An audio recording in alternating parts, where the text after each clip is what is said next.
ఇంకా ఇప్పుడు కొత్తగా ఎక్కువగా ఫేమస్ అవుతుంది, అందరికీ తెలుస్తుంది, ఫుడ్ అడల్ట్రేషన్.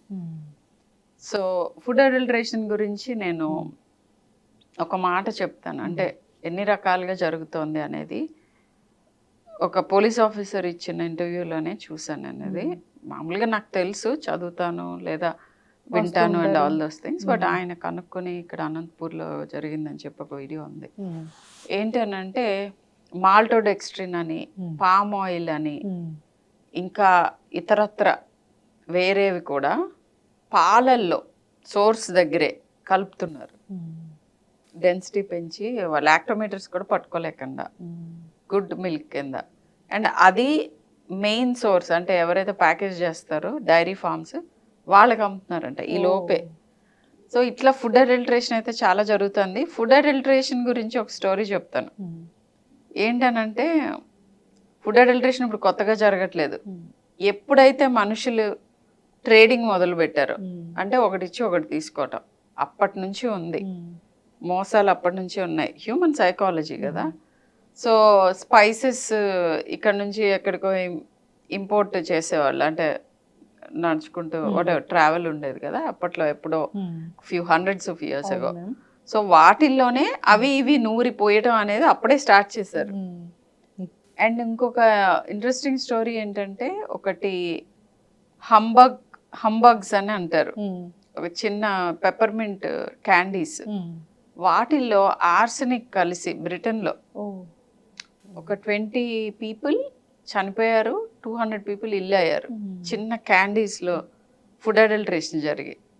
మామూలుగా అంటే వాళ్ళు కలిపేది అది ఎప్పుడు కలుపుతారట షుగర్ బదులు. ఐ వాజ్ వెరీ సర్ప్రైజ్డ్ ఈ స్టోరీ విని. షుగర్ ఒకప్పుడు చాలా కాస్ట్లీ ఐటమ్ ఇన్ బ్రిటన్, ఎందుకంటే షుగర్ కేన్ పండేది కాదు, ఎక్కడి నుంచో ఇంపోర్ట్ చేసుకునేవారు. సో దానికి అంత కాస్ట్లీ ఐటమ్ కాబట్టి దాన్ని వేరే దాంతో రిప్లేస్ చేసే ప్రక్రియలో ఇదంతా జరిగింది. So anyways, besides the point, food adulteration ఒకటి జరుగుతోంది. సో ఇది విన్నపం ఎవరికి? గవర్నమెంట్స్కి. ఇది మీరు గట్టిగా చాలా స్ట్రింజెంట్ యాక్షన్స్ తీసుకుంటున్నారు, చాలా ప్లేసెస్ని మోస్తున్నారు, దట్ ఈస్ అప్రిషియబుల్. సో ఇంకా అవేర్ అవ్వాలి. ఫుడ్ అడల్ట్రేషన్ మ్యాక్సిమం ఎందుకు అవుతుంది అని అంటే, ఎప్పుడైతే మనం సోర్స్ ఆఫ్ ద ఫుడ్ పండించుకుంటాం, లేదా క్యాటిల్ నుంచి వచ్చేదైతే ఎక్కడైతే గ్రో అయ్యి క్యాటిల్ ఫార్మ్స్ ఉంటాయి, ఎక్కడైతే ఫార్మ్స్ ఉంటాయి, అక్కడి నుంచి కన్స్యూమర్ ఎంత దూరంలో ఉంటున్నాడు అనే దాన్ని బట్టి అడల్ట్రేషన్, అన్ని ఇతరత్ర అన్ని ప్రాబ్లమ్స్, అల్ట్రా ప్రాసెసింగ్ ఇవన్నీ కూడా జరిగేది ఏంటంటే, సోర్స్ ఆఫ్ ఫుడ్కి హ్యూమన్ హ్యాబిటేషన్కి డిస్టెన్స్ పెరిగిపోతుంది. అలా జరిగినప్పుడు ఇవి జరుగుతాయి. సో దీనికి హైపోథెటికల్ సొల్యూషన్ ఏంటంటే, చిన్న చిన్న కమ్యూనిటీస్ చుట్టూతా, అంటే ఇన్ని కిలోమీటర్స్కి at least one source of food ఉండాలి. అంటే చిన్న ఫార్మ్స్ ఉండాలి, క్యాటిల్ ఉండాలి సమ్వేర్ ఆ విసినిటీలో. ఇన్ అదర్ వర్డ్స్, ఇది వరకు ఇవి తక్కువ ఎందుకు ఉండేవి అంటే విలేజ్ బేస్డ్ ఉండేది. ఒక విలేజ్లో ఎన్ని ఉంటాయి? 100-150 ఫ్యామిలీస్ ఉంటాయి. Almost every one they live close to the farm, or వాళ్ళకే ఫార్మ్ ఉంటుంది. ఆల్మోస్ట్ ఎవ్రీ వన్కి క్యాటిల్ ఉంటుంది. సో అప్పుడు ఇంకా ఫుడ్ అడల్ట్రేషన్ ఎక్కడ జరుగుతుంది? You are directly getting it from the source. So ఇది మ్యాగ్నిఫై అయ్యి మన ఇండస్ట్రియలైజేషన్, అర్బనైజేషన్ అండ్ ఈ ఓవర్ క్రౌడింగ్, దీని మూలన ఇవన్నీ ఎక్కువ జరుగుతున్నాయి. The next thing is food intolerances, like I said, cow milk protein allergies. ఈ అలర్జీస్ ఇవాళ కూడా చూసాను ఒక చైల్డ్కి, ఆల్మోస్ట్ 5 month old, అస్సలు పెరగట్లేదు. కౌ మిల్క్ ప్రోటీన్ అలర్జీనే కాదు, షుగర్ అలర్జీస్ ఉంటాయి, చాలా రకాల ఫుడ్ ఇంటాలరెన్సెస్ ఉంటాయి. కొంతమందికి కొన్ని ఫుడ్ స్టఫ్స్ పడవు. ఈ ఫుడ్ ఇవ్వగానే వాళ్ళకి అలర్జిక్ రియాక్షన్స్ వస్తూ ఉంటాయి. అది గమనించుకుంటూ ఉండాలి. ఇప్పుడు అలర్జీ టెస్ట్లు కూడా వచ్చినాయి. అయితే ఇంట్రెస్టింగ్గా పిల్లలు చాలా ఎక్సెసివ్గా ఏడుస్తూ ఉంటారు, ఎక్సెసివ్గా గ్యాస్ వస్తూ ఉంటుంది, ఎక్సెసివ్గా వామిట్ చేస్తూ ఉంటారు. ఇవన్నీ జరుగుతూ కొంతమంది వెయిట్ గెయిన్ కూడా అవ్వరు, కొంతమంది వెయిట్ గెయిన్ అయినా సఫర్ అవుతూ ఉంటారు. సో వాళ్ళకి తెలియదు ఏంటంటే, యూజువల్గా చాలాసార్లు పీడియాట్రిషియన్స్ కూడా మిస్ అయ్యేది, వాళ్ళకి ప్రాబబ్లీ మిల్క్ అలర్జీస్ ఉంటాయి. ఫస్ట్ 6 monthsలో కూడా జరగచ్చు ఇది. సో ఇలాంటి పిల్లలకి డిఫరెంట్ ప్రత్యామ్నాయ ఫార్ములాస్ ఉన్నాయి అండ్ పద్ధతులు ఉన్నాయి. కొన్నిసార్లు ఎర్లీగా వీన్ చేయాల్సి రావచ్చు. ఇట్లా ఫస్ట్ అసలు ఇన్వెస్టిగేట్ చేసి కనుక్కోవాలి ఎందుకు జరుగుతుంది. పర్సిస్టెంట్గా ఒక చైల్డ్ ఒక సిమ్టమ్తో ఉంటే మీ పీడియాట్రిషియన్ అప్రోచ్ అవ్వండి. వెయిట్ గెయిన్ అవ్వకపోవడం కూడా ఒక సిమ్టమే. వెయిట్ గెయిన్ అవ్వకపోవడం కూడా ఒక సిమ్టమ్. అండ్ వెరీ ఇంట్రెస్టింగ్లీ దగ్గులు జలుబులు కూడా they are related to cow milk protein allergy.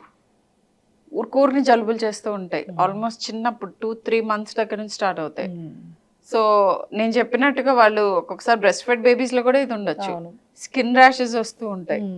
Extensive skin rash, extensive ఈ బాగా విపరీతమైన దగ్గులు జలుబులు, లేకపోతే డయేరియాస్, లేకపోతే వాంతులు, లేదా విపరీతమైన కడుపులో నొప్పితో బాధపడుతూ బేబీస్ బాగా ఏడుస్తూ ఉంటారు, కోలిక్.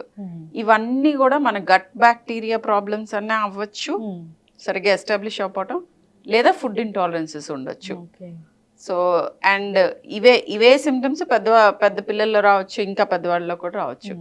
సో పీడియాట్రిషియన్తో డిస్కస్ చేస్తే they will be able to help you. కొత్త ఫుడ్ ఇంట్రడ్యూస్ చేయడం అంటే కొంచెం ఇచ్చి చూడాలా మనము, ఎలర్జీ టెస్ట్ లాగా. యా సో ఏంటంటే 6 months లోపు డాక్టర్ చెప్తే తప్ప, మోస్ట్ ఆఫ్ ద టైమ్స్ మేము చెప్పం, చెప్తే తప్ప బ్రెస్ట్ ఫీడ్ కానీ మిల్క్ కానీ కాకుండా వేరే ఏ రకమైన ఫుడ్ పెట్టకూడదు.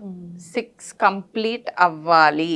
ఎందుకు 6 is the మ్యాజికల్ నంబర్ అని అంటే, ఆ ఫస్ట్ 6 months మన బాడీ ప్రిపేర్ చేసుకుంటూ ఉంటుంది గట్ని. ఒక న్యాచురల్ యాంటీజెన్ అంటే తల్లికి సంబంధించినవన్నీ ఆ ఎన్వైరన్మెంట్లోనే కదా పెరిగింది, ఫామ్ అయ్యింది.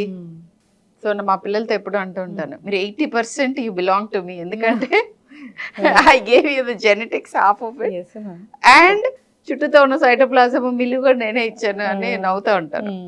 సో తల్లికి సంబంధించిన ప్రోటీన్స్తో ప్రాబ్లమ్స్ ఉండవు.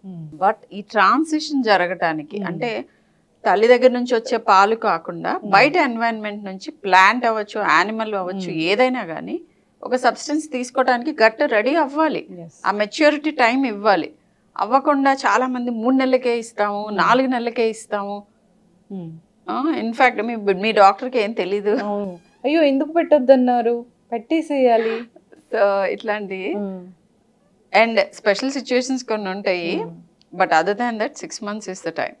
ఫుడ్ పెట్టాలి and each food at least 4-5 days observe చేయాలి నెక్స్ట్ న్యూ ఫుడ్ పెట్టే ముందు.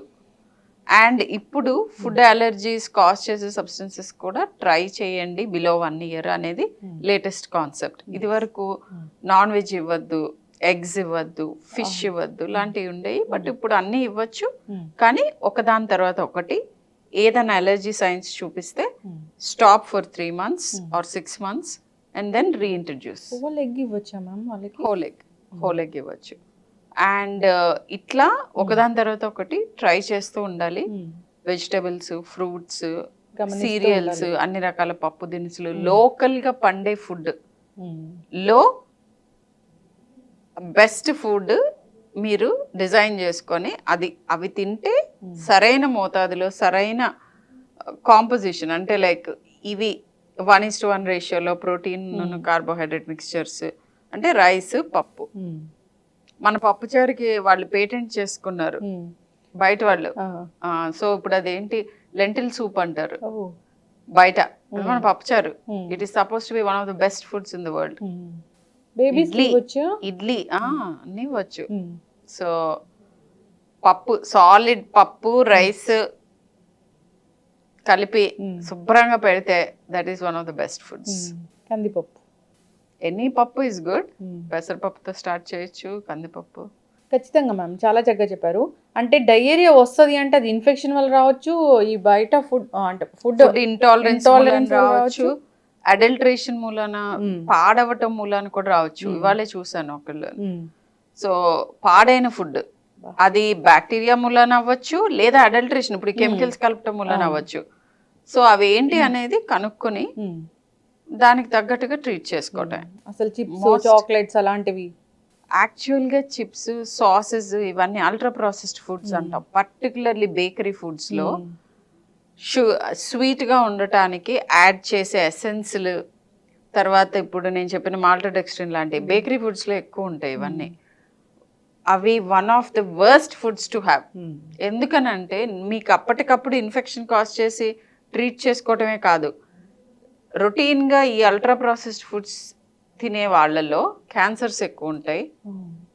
ప్రికాషియస్ ప్యూబర్టీ, తొందరగా పెద్దవాళ్ళు అవటం, పిల్లలకి మెచ్యూర్ అవటం, infertility, PCOD, skin problems, hair loss, అన్ని kinds of autoimmunity trigger అవుతాయి. నేను చెప్పినట్టుగా ఫుడ్ సోర్స్ నుంచి మన నోట్లోకి ఎంత తక్కువ గ్యాప్, అంటే లైక్ ఈ చైన్ ఎంత చిన్నగా ఉంటే అంత బెస్ట్ ఫుడ్స్. చాలా చక్కగా చెప్పారు మ్యామ్. చక్కటి ఇన్ఫర్మేషన్, అందరూ ఫాలో అవ్వాలి దీన్ని. సైన్స్ ఏం కనిపించినా, కొంచెం మనకి ఏదైనా డౌట్గా అనిపించినా వెంటనే డాక్టర్ దగ్గరికి వెళ్ళాలని మనం చేసుకుందాము.